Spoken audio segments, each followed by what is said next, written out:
bá mi gẹ́ẹ̀tì ẹyẹ òwìwí ẹyọ kan, bá mi gẹ́ẹ̀tì ẹyẹ ẹ̀gà ẹyọ kan, bá mi gẹ́ẹ̀tì ẹyẹ ológeèṣà ẹyọ kan, wá bá mi gẹ́ẹ̀tì odidi atare pẹ̀lú èso ọ̀gọ̀rọ̀ 9 jó papọ̀. Tó bá ti jókòó lọ kó gbé sẹ́gbẹ́ kan, wá bá mi wá ewé ìṣẹ́kẹ̀tù la máa ń pè ńgbà táwa kékeré. Wọ́n máa fi àwọn ọmọ kéèké máa fi ń ṣe ọyọ́yọ́, ẹ ti rí báyìí, ó máa ń wù ládùúgbò, ó máa ń wù sínú igbó, ó máa ń ṣòro tú. Wàá tú tégbòtégbò, wàá bá mi wá ọta inú ìrókò, wàá wá egbò sẹ́ni fíràn, wàá wá ẹ̀dùn àrá ọ̀ríjínà, iṣu gbégbé, iṣu àtẹ́wọ́gbà, ìyèré, kànáfùrù, wàá gún gbogbo ẹ̀ á kúnná, wàá sa síbòjì àgbẹ̀ tó bá gbẹ lọ kó di powder, mix ẹ̀ pọ̀ mọ́ nǹkan tó jó yẹn. Ṣíbí kan láàárọ̀, ṣíbí kan lálẹ́ pẹ̀lú ògì ẹ̀kọ gbígbóná àbí pẹ̀lú omi tó lọ́wọ́rọ́. Farabalẹ̀ kó gbọ́ fídíò ìdélẹ̀ síwájú kó tó ṣiṣẹ́ yìí àbí tó bá ṣiṣẹ́ ìtọ́ nǹkan tó bá lágbára fi sákàǹtì àwọn ọmọ aláìní. Àkáǹtì nọ́mbà ní fáwọn ọmọ aláìní 2044237680.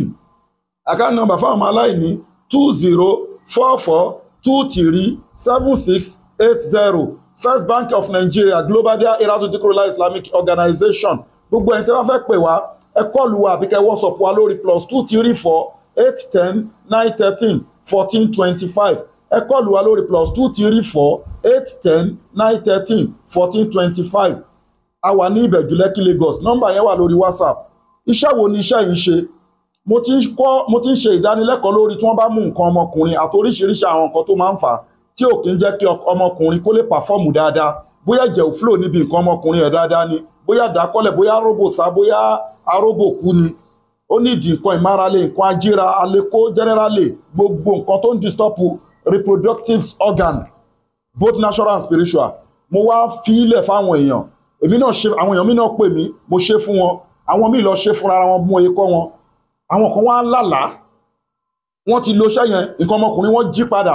Kódà àwọn tó ti lé ní 60, nǹkan ọmọkùnrin wọn bẹ̀rẹ̀ sí ní gbéra, wọn ṣiṣẹ́ dáadáa. Wọ́n wá lálàá, ọ̀tọ̀ọ̀tọ̀ ni wọ́n o, àlá kan náà ni wọ́n dẹ̀ lá. Wọ́n máa rí fídíò yìí. Torí wọ́n pè mí pé kí n gan, mo wá ní pé àwọn iṣẹ́ yẹn ó nípele nípele, ó ní spíṣì tó ní láì tí wọ́n ṣe ń bọ̀, ó mo fi mú another one wá. So tí wọ́n bá rí fídíò ìkan tí wọ́n ṣe eléyìí, so wọ́n wá ní àwọn lálàá, àwọn tí ń lò iṣẹ́ yẹn, tí ń lò àwọn tí ń perform dáadáa. Wọ́n wá lálàá pé àwọn orí àwọn ọkùnrin tí wọ́n pọ̀ gan-an, gbogbo wọn wà ní ìhòòhò ọmọlúàbí. Wọ́n wá yọ nǹkan ọmọkùnrin wọn jáde tó lé wọ́n. Ìgbà táwọn máa fi jí nǹkan ọmọkùnrin àwọn ò lé mọ́. Mo wá ní kó má wọ́rì. Ṣùgbọ́n wọ́n ń pè mí, mo ń busy, mi ìdẹ̀ store nọ́mbà wọn.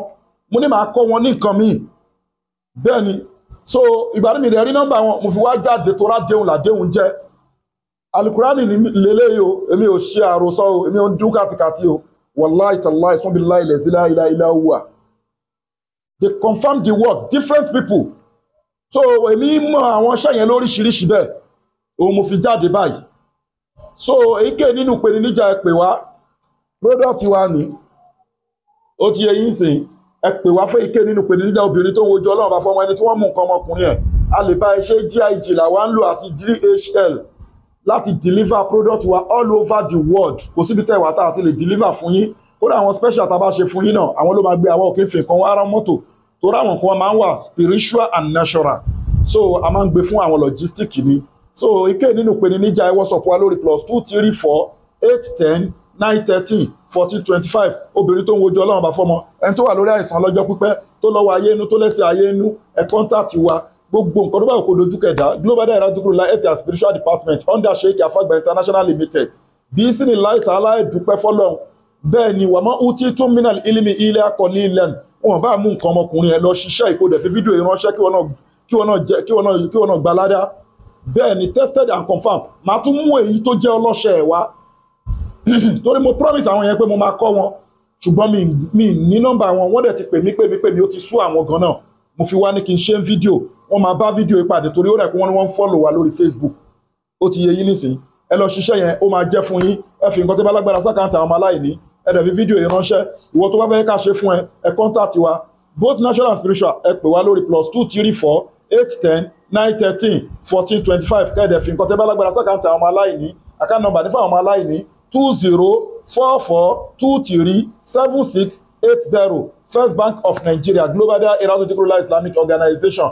Inna lizzata lillahi jami'a. gbogbo agbára ọlọ́run ọba ló ní oògùn nǹkan tó gùn ni o.